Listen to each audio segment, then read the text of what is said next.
Ya, shalom kepada Bapak Ibu Saudara yang terkasih dalam Kristus Yesus. Eh, Hari baru, harapan baru, semangat baru bagi kita semua. Amin. Sebelum kita menaikkan pokok-pokok doa kita, marilah kita merenungkan kebenaran firman Tuhan yang akan saya sharingkan dengan tema Gereja diutus menjadi jawaban. Ya, Bapak Ibu sekalian, di dalam Matius 9 dikisahkan Yesus berkeliling di sekitar kota dan desa di Galilea. Yesus mengajar, Yesus memberitakan Injil, Yesus menyembuhkan orang sakit. Sebelum kita masuk ke ayat yang sudah muncul di layar ya, saya menyampaikan dulu ayat-ayat sebelumnya. Dalam Yesus mengajar, memberitakan Injil, sembuhkan orang sakit, ya sampai di Kapernaum di daerah dan di daerah sekitarnya, Yesus melihat banyak orang memerlukan pertolongan, memerlukan jamahan. Hati Tuhan tergerak dengan belas kasihan. Lalu Yesus melakukan mujizat di sana. Yesus menyembuhkan orang lumpuh, Yesus sembuhkan perempuan yang sakit pendarahan selama 12 tahun dan sembuhkan juga bukan hanya fisiknya tapi juga hatinya. Ya, karena dia begitu menanggung hal yang berat oleh karena sakitnya itu mendapat penghinaan dan yang dialaminya gitu ya. Jadi bukan hanya menyembuhkan orang sakit tapi menyembuhkan hati yang terluka juga. Yesus membangkitkan anak perempuan Yairus, kepala rumah ibadat yang disebutkan sebagai masih 12 tahun gitu ya. Yesus menyembuhkan juga dua orang buta. Yesus mengusir setan dari orang bisu yang menjadi sembuh setelah mendapatkan mujizat Kristus. Dan juga Yesus memanggil Matius pemungut cukai menjadi murid. Ada begitu banyak yang Yesus lakukan, melihat hati yang tergerak ya. Baik. Matius 9 ayat 36 dikatakan, maka tergeraklah, maka melihat orang banyak itu. Orang banyak yang tadi ya, orang berdosa, orang sakit, orang terikat, orang terluka hati, bahkan orang mati. Ya, melihat orang banyak itu, tergeraklah hati Yesus oleh belas kasihan. Ya. Hati Yesus tergerak dengan belas kasihan. Dia melakukan banyak mujizat dan melihat banyak tuayan dan pekerja sedikit. Matius 10 ayat 1 dikatakan Yesus memanggil kedua belas muridnya dan memberi kuasa kepada mereka mengusir roh jahat dan untuk menyelenyapkan segala penyakit ya dan segala kelemahan. Hal yang sama ya yang Tuhan ingin lakukan juga kepada kita. Yesus tahu keadaan umatnya. Yesus tahu keadaan kota kita. Yesus juga tahu keadaan bangsa kita. Yang sekarang bukan dalam keadaan baik-baik saja. Panggilan yang sama. Dia ingin kerjakan bagi gerejanya. Untuk menjadi jawaban. Gereja, saya, Bapak Ibu Saudara sekalian, diutus menjadi jawaban keadaan yang Yesus lihat. Dari ayat yang tadi, Matius 9, ayat 36 sampai 38 dan Matius 10 ayat 1 ada 4 hal yang kita bisa belajar dari firman Tuhan ini. Yang pertama, gereja hadir karena hati Tuhan bagi jiwa-jiwa. Ini diteguhkan juga dalam Lukas 19 ayat 10. Anak manusia datang untuk mencari dan menyelamatkan yang hilang. Inilah hati Tuhan. Dia datang untuk mencari dan menyelamatkan yang hilang. Hati Tuhan selalu mencari jiwa. Tuhan melihat orang-orang yang lelah, terluka, kehilangan arah, hidup tanpa pengharapan. Orang-orang inilah yang ada di hati Tuhan. Sama seperti dokter datang ke tempat banyak yang orang membutuhkan pertolongan. Bukan orang-orang yang sehat, tapi orang-orang yang sakit. Demikian juga kehendak Tuhan terhadap gereja. Tuhan menghadirkan pelayanan karena ada jiwa-jiwa yang dikasihinya. Tuhan mau apapun kegiatan gerejanya, apapun acaranya, setiap pekerja Tuhan melayani dengan hati Tuhan. Orientasi pelayanan adalah melayani jiwa-jiwa. Kemudian Matius 9 ayat 36. Melihat orang banyak itu, tergeraklah hati Yesus oleh belas kasihan.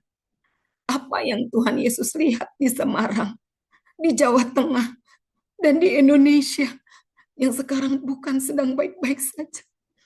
Ada banyak keluarga yang hancur, anak muda yang kehilangan arah, orang mulai putus asa, seolah-olah seperti apa saja yang dibuat, seperti tidak menjawab. Banyak orang putus asa, bahkan ada orang tua yang takut akan hari depan, takut akan masa depan, akan hari esok, dengan berpikir pendek, membunuh anak-anaknya, dengan maksud untuk menyelesaikan masalah. Orang yang belum pernah mendengar kasih Tuhan, inilah yang dilihat Tuhan. Dan inilah yang Tuhan mau. Gerejanya pergi. Datangilah mereka. Keluarga yang hancur. Anak muda yang kehilangan arah. Orang yang putus asa. Dan mereka ada di sekitar kita. Pergilah. Datangilah mereka. Inilah yang Tuhan mau. Inilah poin pertama. Yesus melihat orang-orang yang lelah, yang terluka, kehilangan arah. Sebelumnya, Yesus melihat keluarga yang hancur, anak muda yang kehilangan arah, orang putus asa, orang yang belum pernah mendengar kasih Tuhan sebagai tuayan. Kita perlu memakai bagaimana Tuhan melihat jiwa-jiwa ini. Mungkin secara keterbatasan kita akan melihat ini sebagai penambah masalah. Tetapi Tuhan memandang ini sebagai tuayan. Biarlah kita melihat orang-orang yang sama dengan cara Tuhan memandang mereka. Yang kedua, yang kita bisa belajar dari Matius 9. Gereja adalah terang dan garam. Terang memiliki fungsi mengusir gelap, menunjukkan jalan, memberi harapan. Gereja tidak boleh hanya ramai di dalam. Betul, ramai adalah target. Karena ada firman Tuhan yang berkata, rumahku harus penuh. Betul, gereja harus ramai. Tetapi tidak boleh tidak berdampak. Gereja penuh akan murid-murid untuk mengerjakan hati Tuhan.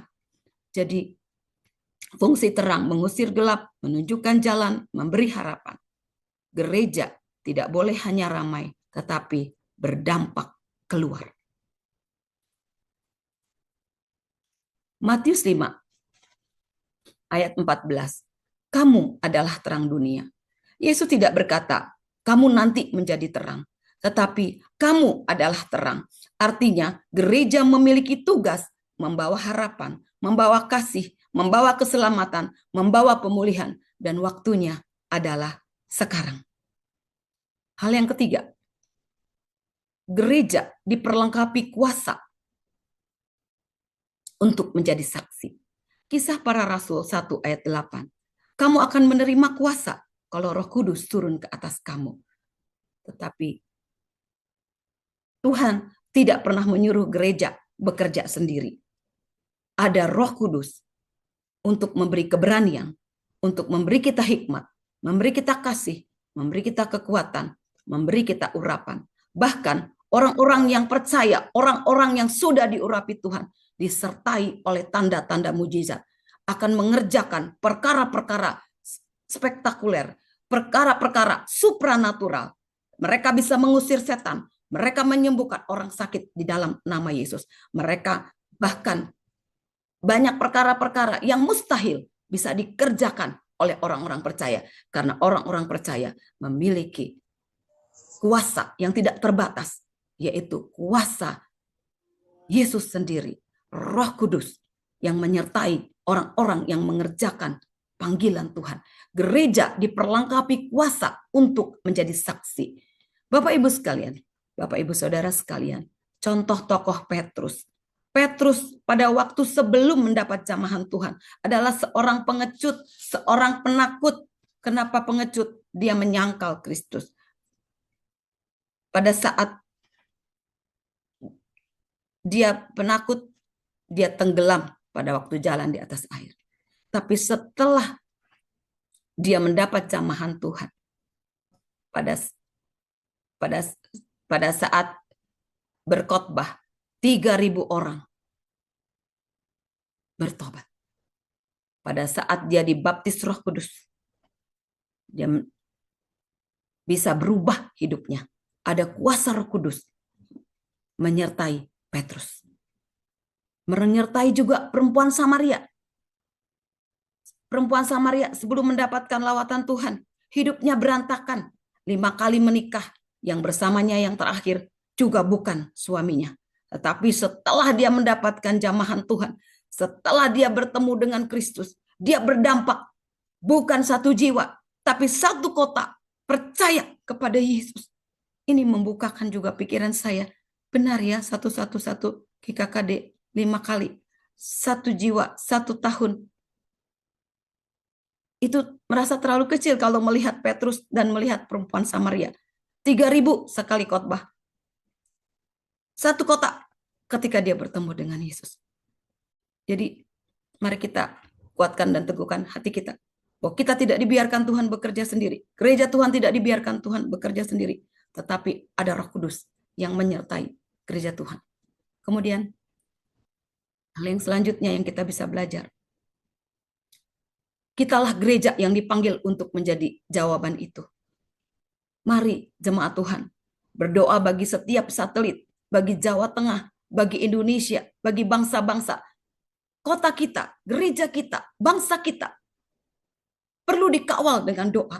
Harus ada orang-orang yang membela gereja, membela kota, membela bangsa, yang berdiri, berseru kepada Kristus seperti yang kita lakukan pagi hari ini. Mari kita terlibat melayani. Lihat apa yang kita bisa jawab, apa yang kita bisa kerjakan. Mungkin bagian-bagian yang terlihat oleh banyak orang. Tuhan tidak pernah salah perhitungan. Apa yang bisa kau kerjakan? Kita kerjakan. Mari kita kerjakan. Kita mendukung pekerjaan Tuhan. Hati Tuhan adalah jiwa-jiwa. Mari kita kerjakan itu. Kita lihat sekeliling orang-orang yang ada di hati Tuhan.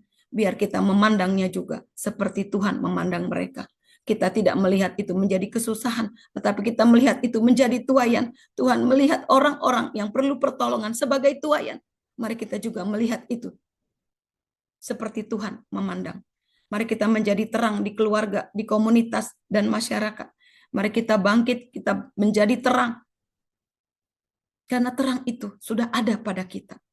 Mari kita berfungsi seperti yang Tuhan mau. Ketika kita ada, orang-orang tersadarkan akan dosa. Ketika kita ada, orang-orang sadar. Ada Immanuel, Tuhan yang menyertai. Ketika kita ada, orang-orang di sekitar kita bertemu dengan jalan keluar. Karena jalan keluar itu ada pada Yesus dan mereka bisa mendengarkan dari kita.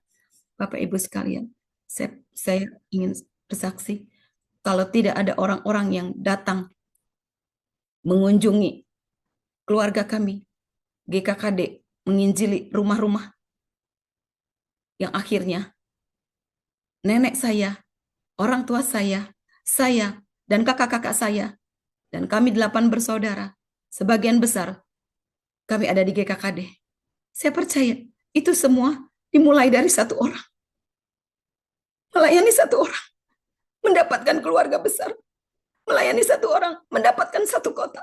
Melayani 1 orang, mendapatkan 3.000 jiwa.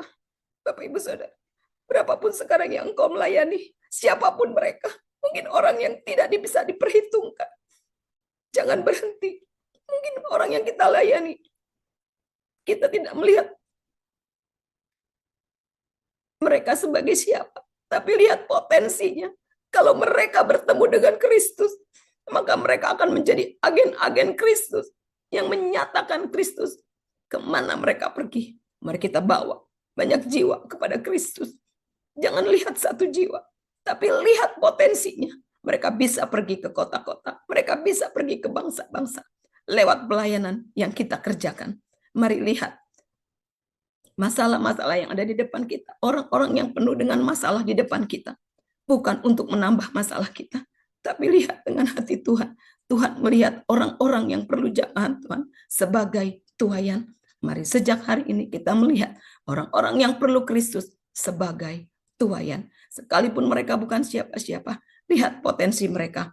Ketika mereka bertemu Kristus, mereka bisa membawa Kristus kemana mereka pergi. Tuhan memberkati. Mari kita berdoa.